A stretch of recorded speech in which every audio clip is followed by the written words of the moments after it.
Babesa adierazi diote asteburuan eraso egin zioten Aldezarreko tabernariari. Eskerrik asko emaile bizitza ematen didazu kanpaina berria organoak odola eta ehunak emateaz sensibilizatzeko eta sustatzeko. Itxian hasitako bi belatzandi Aldezarreko teilatuak patrullatzen ari dira, katedraletik usoen harrapakari gisa hiriaren ekosistema hobetzeko. Zaborraren inguruan egindako proiektuengatik saria jaso dute Nafarroko 9 ikastetxek.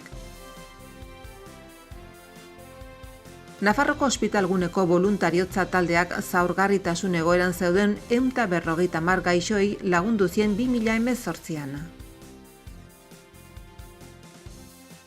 Baso zuten aurkako udako kanpaina hasi da, Suhiltzaile parketan, errefortzuzko langileak sartzen hasi dira eta hoien edapena 2 asteren buruan bukatuko da.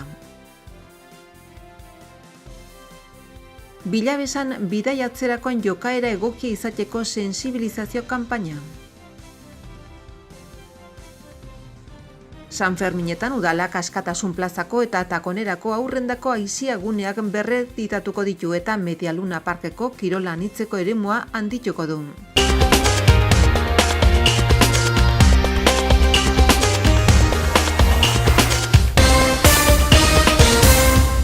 Goazen gaurko eguneko titularrekin. Babesa adierazi diote asteburuan eraso egin zioten Aldezarreko tabernariari. Iruñeko Aldezarreko herritarrek elkartaratzea egin zuten atzo Jarauta kalean, kale horretako Katu tabernako ostalari batek larunbat goizaldean jipoia jaso zuela salatzeko.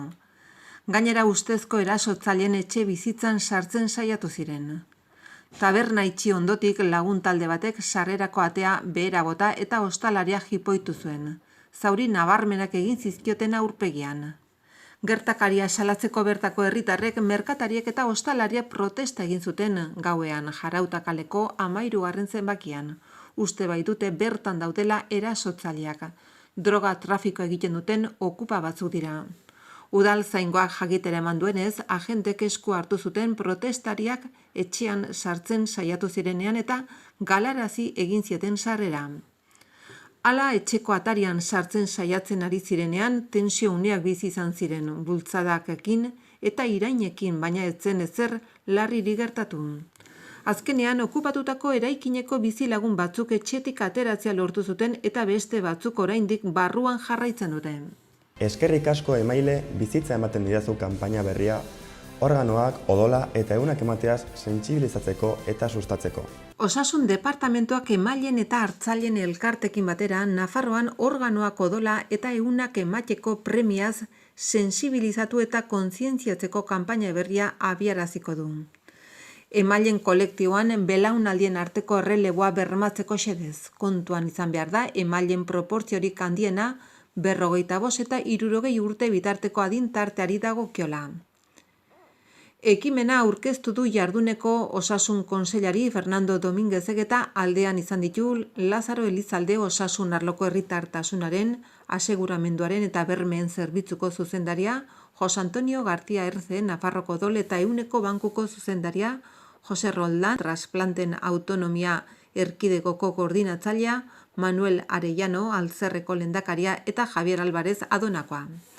Kanpainak 58.000 euroko aurrekontua du eta eskerrik asko emaile bizitza ematen didazu lemapean eginen da. Emailen kolektibo osoaren eskuzabaltasunaren eskerronez. Mezu hau organoa jaso dituzten 5 personaren testigantzekin batera, zabalduko dira egunkari eta aldizkarietan gehigarri edo publizitate bezala txertatuz, irrati orokorretan naiz musikaletan eta zinema aretoetan iragarkiaz sartuz eta Iruña zein Iruñerriko, Lizarrako eta Tuterako markesinetan kartelak jarriz. Sare sozialetan zabalduko diren edukiez gain, 5 lekukoen bideoak webgunean ikusten ahalko dira. donantes.navarra.esen kanpainako karteletan txertaturiko QR kode batez sartzeko aukerarekin baita YouTubeen ere. Nafarroko gizartean eta Espainiakoan odola organoak eta ehunak emateko funtsezkoa da emailek borondatez egitea eta odola ehunak zein organoak behar dituztenek beharren arabera jasotzea eta ez norberaren gaitasun ekonomikoaren arabera, zenbait herrialdetan gertatzen den bezalaxe. Emaitzen tasei eusteko nahita nahiezkoa da emailen belaunaldien arteko erreleboa bermatzea, eta emaiten jarraitzeko baldintzak betetzen ez dituztenek balizko emailen belaunaldi berriei lekuko ematea. Nafarroan beste autonomi erkidego batzuetan bezalaxe adineko personek kopuruetan gehiago diren aldetik arras eskuzabalak izan direla eta emate kopuru handiak egin dituztela egiaztatu da. Alabaina, denboraren poderioz, belaunaldi gaztek ez dituzte erabat ordezkatzen ematearen aldeko jarrera horretan. Nafarroan egun 32.718 odol emaile erregistratuta daude, 18.384 gizon eta 14.354 emakume. Nafarroko odol eta eunen bankoaren datuen arabera. Emaileak adinaren arabera sailkatuz gero, gehienak adinekoak dira eta ondorioz beharrezkoa da belaunaldi aldaketa planifikatzea etorkizuneko beharrei aurre egin ahal izateko. Nafarroan, emaile berrien bilakaerak zenbait bultzada izan dituen arren, beharrezkotzat joda gizartearen gaineko sensibilizazio handiago egitea. Izan ere, azken urteotan, sensibilizazio hori nabarmenagoa izan da emakumen artean. Teknikari esker zenbait aurrera pauso eman dira donazioaren efizientzia hobetzeko aleginetan. 2018an 41 organo emaile erregistratuta zeuden Nafarroan. 74 kotx bat emaile milioi biztanleko eta kopurua hori 2017koa baino zertxobait txikiagoa da 45 emaile eta 70 kotxiru emaile milioi biztanleko. Tasa hau estatuan milioi biztanleko dagoen 48 emaileko batez bestekoaren gainetik dago. Transplante hauek egin ziren Giltzurreneko 38, Gibeleko 20, Bihotzeko 4 eta Birikako 3, azken hauek Baldezilak eta 2019ko urtarrilaren bateko itxaron zerrendan. 4 gaixo zeuden bihotzaren zain, gaixo bat Gibelaren zain eta 22 Giltzurrunaren zain, aurreko urtean baino zertxobait gutxiago. Kontuan hartu behar da estatuko transplanten erakundeak organoen banku partekatua duela beharren arabera esleitzeko eta jasotzen dituen, baina organo gehiago ematen dituela. 2019aren hasieraz geroko emailen kopurua 2018ko epealdi berekoa baino handiagoa da, aurten 20 eta iaz 17, eta horri esker, itxaron zerrenda 31 persona baizik ez daude transplantaren zain. Halere, aipaturiko datuak abiapuntutzat harturik beharrezkotzat joda donazien aldeko gizarte sensibilizazioa giroa sortzea, eta horretarako kanpaina hau diseinatu da.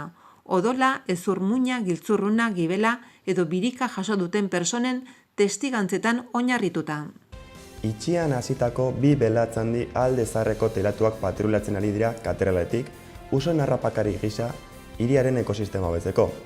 Horrela, Iruñeak bate egin du beste hiri batzuetan, Madril, Bartzelona, Zaragoza eta Sevilla kasu jada abiatu den ekimenarekin. Iruñeko udalak hirian belatzandia birkokatzeko proiektua jarri du abian.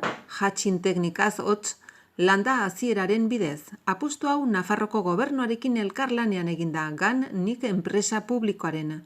Basafauna hartatzeko Ilundaingo zentroaren eta Iruñeko hartzapezpikutzaren bitartez. Belatz handia ere kontrolatuan birkokatzean datza. Txitak abia artifizial batean elikatuko dira hilabete eta erdiz beren kabuz baliatzen hasi arte. Behin heldutasunera iritsita belatz handiak Falco peregrinus beren izaerak agintzen duen bezala harrapakariarena egingo dute, hirian usoak biologikoki kontrolatzeko. Teknika honek ehizaz gain usoak beldurtzen ditu errunaldi kopurua murriz dezaten, arrakastaz az daitezen eta horrela hiri ekosistemaren oreka berreskuratu eta sendo dadin. Ekintza basetzat Iruñeko katedrala hautatu da belatz handia eraikin garaietan eroso dagoela egiaztatu delako. Berez hazten diren labarren antzekoa baitira.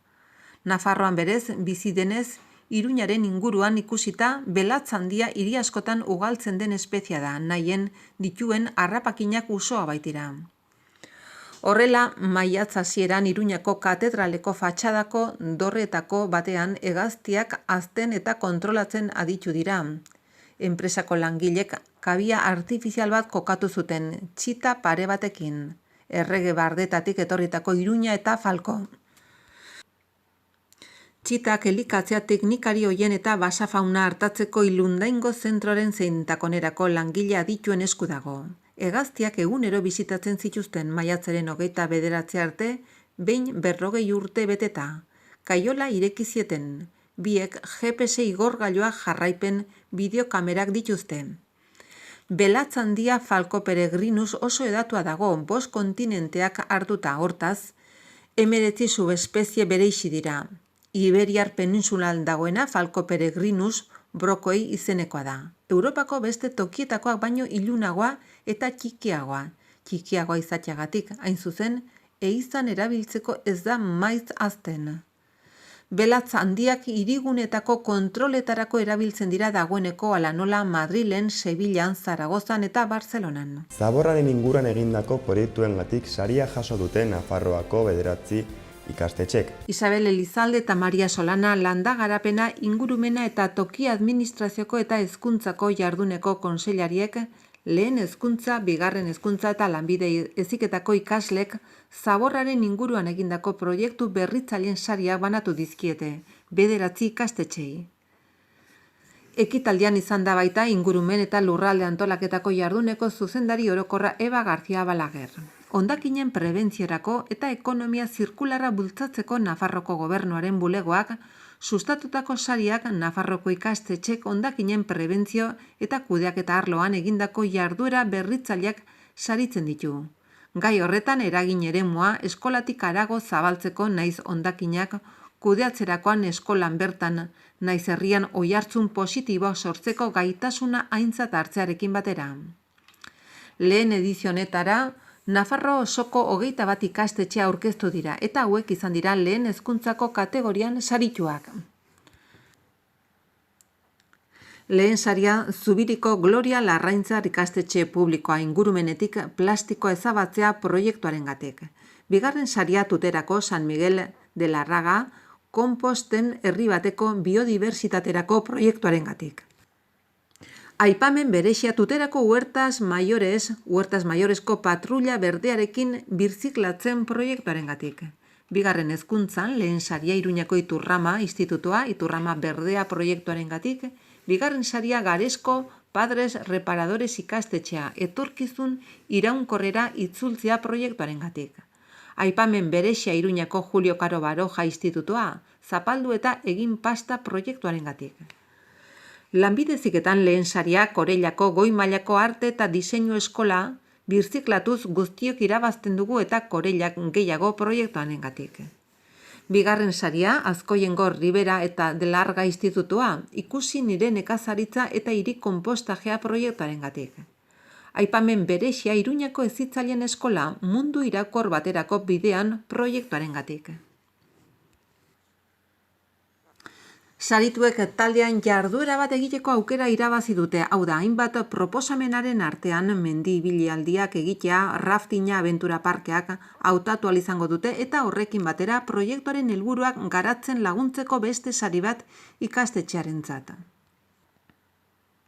Horrez gain proiektu berritzaileak saritzeko ekitaldian Zaborrilla familiari buruzko bideoak aurkeztu dira eta hoietan etxean hondakinak ez bereizteko erabilioiz diren 4 mito antzematen dira. Lehenbiziko mitoa gero dena nahasten dute eta. Bigarren mitoa ez dut betarik bereizteko. Hirugarren mitoa bereiziaz lanpostuak murrizten dira eta laugarren mitoa nire sukaldean ez dago lekurik hainbeste edukiontzi jartzeko. Gogoratu behar da Nafarroak hondakinen 12% murrizteko eta etxeko 75% berrerabiltzeko eta birziklatzeko erronka duela 2027. Horretarako, ekitaldian nabarmendu duten moduan, ezinbestekoa da hondakinen kudeaketa ulertzeko gizarteak duen modua aldatzea. Baliabide bezala eta ez arazo bezala hartuta eta ekonomia zirkular berri baterako joera hartuz, lan horretan egungo ikaslek garrantzi erabakigarria izango dute. Hondakinen prebentziorako bulegoak sustatzen ditu sariak eta bulego horretan parte hartzen dute Nafarroko gobernuak, Nafarroko hondakinen konsortzioak, Iruña herriko mankomunitateak eta Nafarroko ingurumen kudeaketak. Denen arteko ekimen horrek gainera kudeaketako honako sistema integratuen lankidetza du. Ekoenbes, Ekovidrio, Ambilamp, Ekoasimelek, Ekofimatika, Ekolek, Ekolum, Ekotik eta Europako birziklatze plataforma. Nafarroako ospitaleguneko boluntariotza taldeak zaurgarritasun egoeran zeuden 150 gaixoi lagundu zien 2018an. Nafarroko ospitalguneko boluntariotza taldeak 1132 laguntza zerbitzu eskaini zizkien zaurgarritasun egoeran ospitalaratuta zeuden 150 gaixoei. Gehiengoa bakarri baitago. Baso zuten aurkako udako kanpaina hasi da. Suhiltzaile, parketetan errefortzuko langileak sartzen hasi dira, eta horien edapena 2 asteren buruan behotokatu da. Nafarroko gobernuak baso zuteak itzaltzeko udako kanpaina abiarazi du eta horretarako errefortzuzko personala sartuko du Tutera, Azkoien eta Lodosako eskualdetako suhiltzaile parketan eta helikoptero bidezko 2 brigadetan. Ondoren ekainaren 14 eta 21 errefortzuzko langileak sartuko dira Kordobilan, Tafallan, Lizarran, Zangozan eta helikoptero bidezko 2. brigadan. Guztira 150 persona sartu arte, hoietatik 63 gidari postuan eta 88 peoi laguntzaile gisa. Kanpaina honetan guztira 800 personak jardungo dute lanean, 400 suhiltzailek berariaz kontrataturiko 150 personek eta udal suhiltzaile voluntarion taldei atxikitako 133 personak.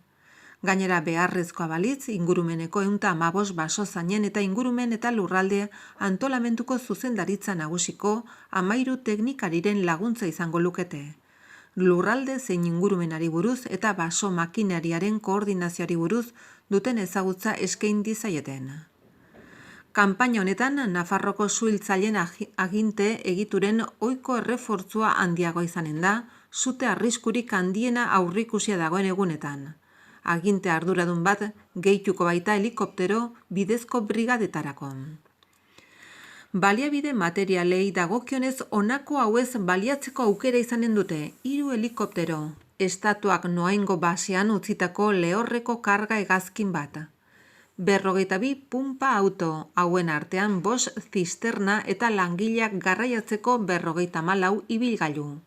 Baita ingurumenak garrantzi handiko suteri izatekotan itzaltzeko operatiboari laguntzeko eskainiko duen baso makinari ere. Udako kanpaina hasteko egunaren hautaketa estu lotuta dago zenbait eredu meteorologikoaren jarraipenarekin. Prezipitazio zein temperaturari buruzko aurrikuspenekin azken hilabeteotan erregistratutako euriarekin, zoroaren hezetasunarekin eta zerealaren egoerarekin. Bestalde, baso zuteak prebenitu eta itzaltzeko neguko kanpaina trinko xamarra izan da urten, 2017an bezala iaz izandako onaldiarekin alderatuta. Guztira 364 zute gertatu dira iazko 88 zuten eta 2018ko 633 zuten aldean. Eta hoietan 1388 hektareako baso azalera kaltetu da, iaz kalteturiko 211 hektareen eta 2017ko 1153 hektarea kaltetuen aldean. Nafarroko suhiltzaileen esanetan igoera hori estu lotuta dago eguraldiarekin, normalean baino beroagoa eta idorragoa izan baita. Larretan aberen eskasiaren ondoren gertatu den sastraken garapenarekin eta larren kudeaketan sua erabiltzeko dagoen ohiturarekin. Izan ere, aldez aurreko baimena behar bada ere baldintza hori ez da beti betetzen. Neguan baso zutek eragindako irtera gehien izan duen parkea Oronoz Mugairikoa izan da, 117 irtera guztira. Parke honek aurre egin behar izan due, zute larrienak Goizueta, Leitza, Bera eta Lesakako suhiltzaile voluntarien udal elkartekin batera. Horren atzetik daude Tuterako parkea 71 zute, Lizarrakoa 43, Tafalla eta Kordobilakoa 38, Azkoiengoa 29, Auriz eta Lodosakoak 26, Zangozakoa 11, Nabaskozekoa 8, Iruñakoa Trinitariokoa 6 eta Alsasokoa 5. Bilabesan bidaiatzerakoan jokaera egokia izateko sentsibilizazio kanpaina. Oinarrizko 10 aholkuk ahalbidetzen dute bilabesaz egiten den bidaia erosoagoa eta funtzionalagoa izatea. Mankomunitateko lehendakariak Aritz Aiesak komunikazio kanpaina berria aurkeztu du, eskualdeko hiri garraioa erabiltzean gizalegezko jokabidea hobetzeko. Hiri autobusak erabiltzen dituzten personen artean gizalegezkoak ez diren jokaerak ikusten dira nolabaiteko maiztasunarekin eta behin baino gehiagotan eta horrek zailtasunak ekartzen ditu bizikidetzarako eta zerbitzuaz hautematen den kalitateari kalte egiten dio. Hori dela eta kanpainaren helburua da herritarrei informazioa eta orientazioa ematea, bilabesaz bidaiatzeko oinarrizko gomendio batzuk erakutsita.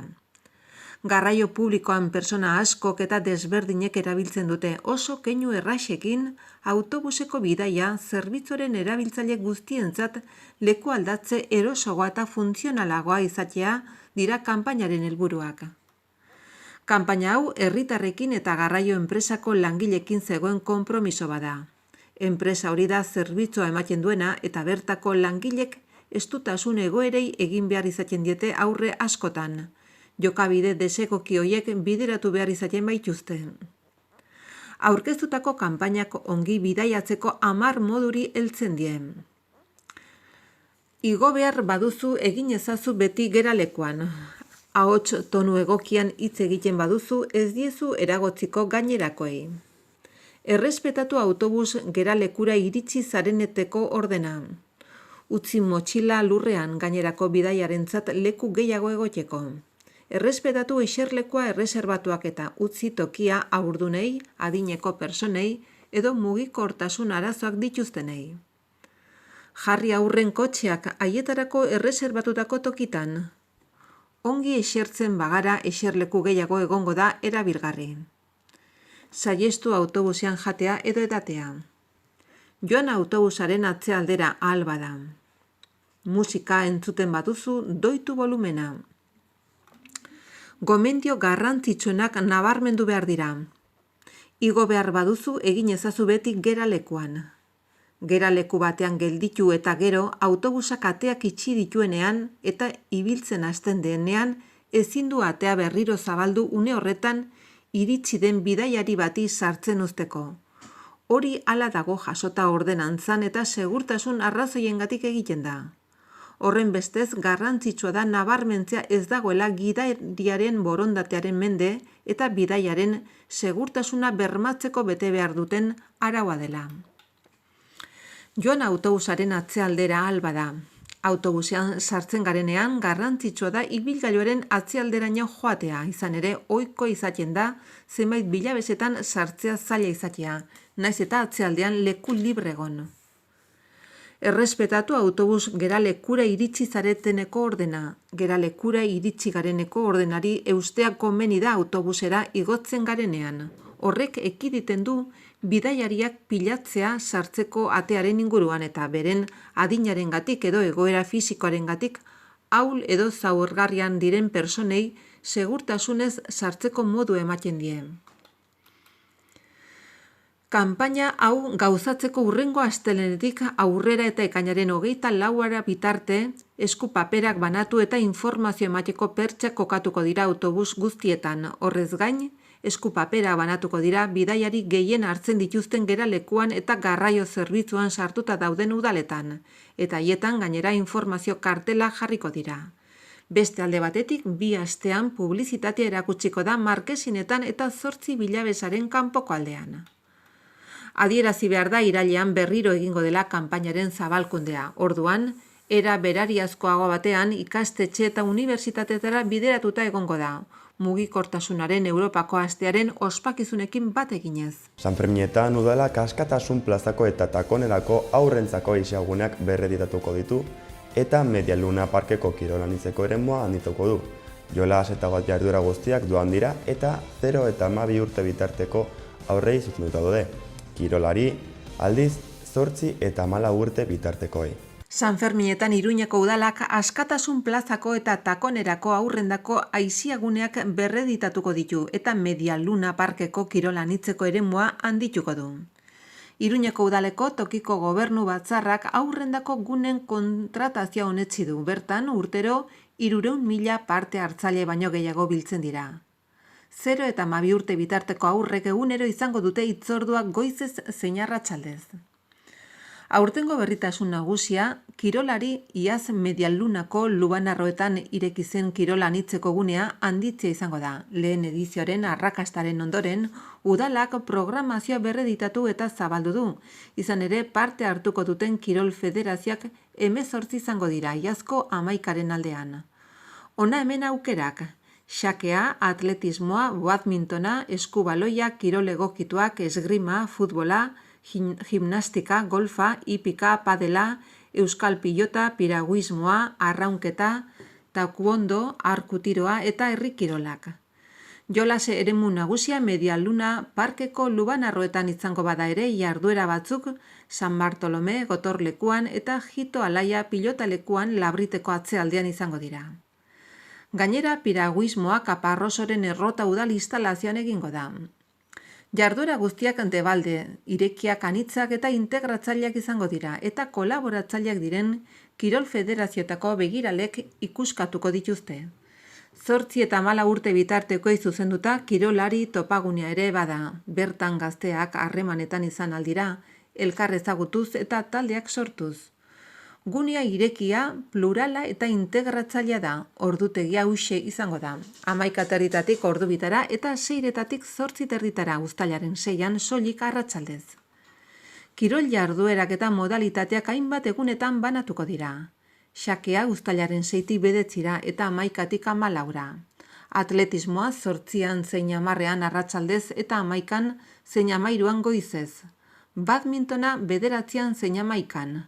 Saskibaloia 10:00 14:00, eskubaloia 6tik 14:00.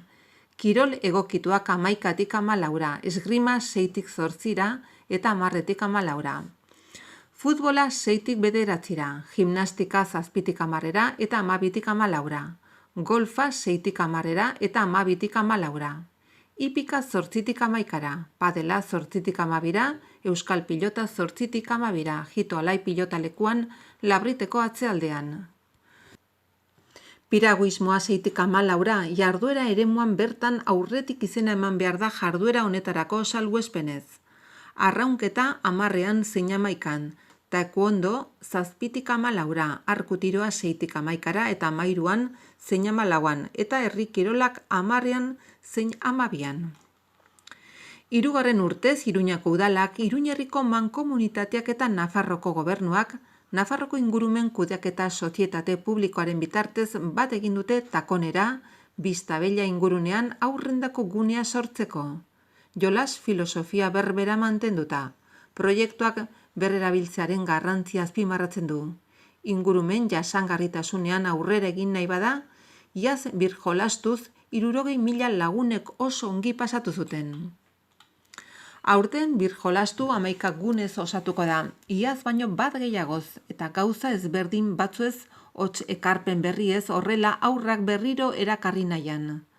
Uztailaren 7tik 14 goizez eta arratsaldez egongo da irekita, 11:00 ordubitara eta 5:00 8:00. 6an arratsaldeko ordutegian bakarrik. Desegintzako 9 ate izango dira barruti bakoitzeko sarrera eta beren horrietan gunetako edukiaren eta garapen jasangarriari lotutako aferen inguruko argibideak emango dituzte. Gainera, guneak birziklatutako gaiez apainduko dira, esekitokiak, totemak eta abar osatuta. Aurtengo berritasunak gunetako edukiez bezain batean honako hauek dira. Birzikleta, bizikletaz sortutako jolasak eta asmakariak, trebezia eta oreka probatzeko, eta ipuin agertokia egunero ipuin programazio sendua edukiko duena, liburu balearekin. Mantentzen diren guneak aldizonakoak, gurpil artean bueltaka, gurpilekin jolasteko, zirko mirko, oreka egiteko barrak, trikimakoak, malabareak eta erronkak eskaintzen dituena. Berrera ikuntza potoez eta plastikoz kontziez zer nahi eraikitzeko.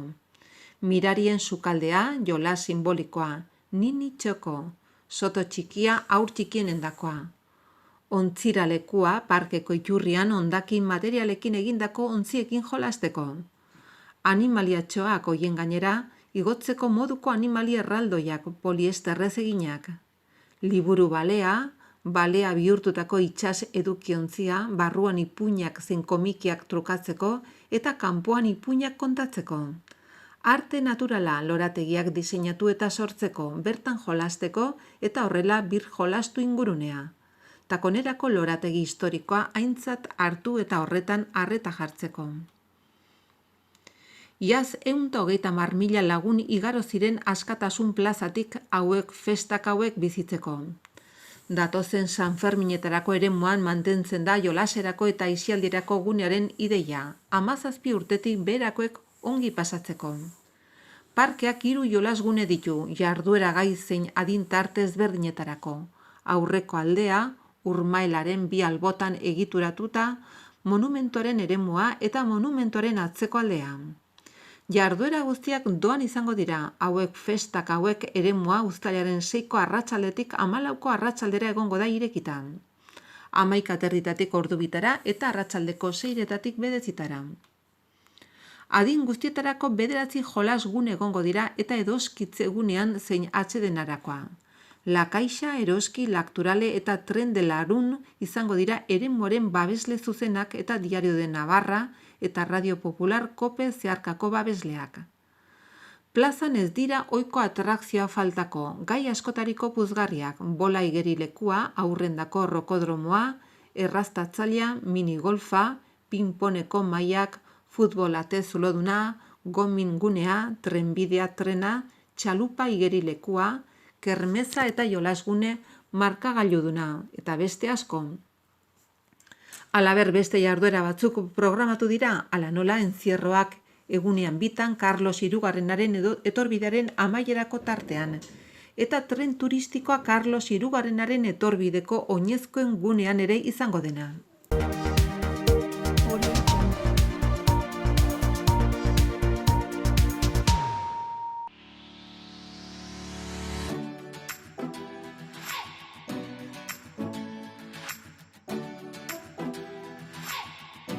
Zeroa lainotsu edo oso lainotsu egongo da, litekena da euri txiki egitea bereziki goizean eta gauean.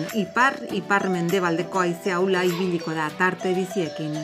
Temperatura maxima gutxi edo nahiko jaitsiko dira. Asteartean zerua oso lainotsu egongo da, arratsaldean lainoak gutxituko dira. Euri txiki ertain egingo du, arratsaldean atertzera egingo du. Egunaren lehen partean ekaitza jo dezake. Ipar-mendebaldeko haize ahul bizia ibiliko da bolada gogor batzuekin haizegunetan. Egunaren bukaeran mendebaldera egingo du, temperaturan aldaketarik ez edo gutxi jaitsiko da.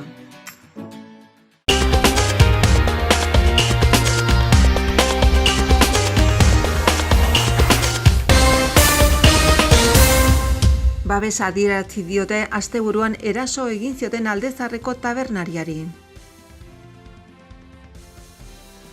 Eskerrik asko emaile bizitza ematen didazu kanpaina berria organoak odola eta ehunak emateaz sensibilizatzeko eta sustatzeko. Itxian hazitako 2 belatzandi Aldezarreko teilatuak patrullatzen ari dira, katedraletik usoen harrapakari gisa hiriaren ekosistema hobetzeko. Zaborraren inguruan egindako proiektuengatik saria jaso dute Nafarroko 9 ikastetxe. Nafarroko ospitalguneko boluntariotza taldeak zaurgarritasun egoeran zeuden 150 gaixoei lagundu zien 2018an. Baso zuten aurkako udako kanpaina hasi da, Suhiltzaile parketan, errefortzuzko langileak sartzen hasi dira eta hoien edapena 2 asteren buruan bukatuko da. Bilabesan bidaiatzerakoan jokaera egokia izateko sensibilizazio kanpaina.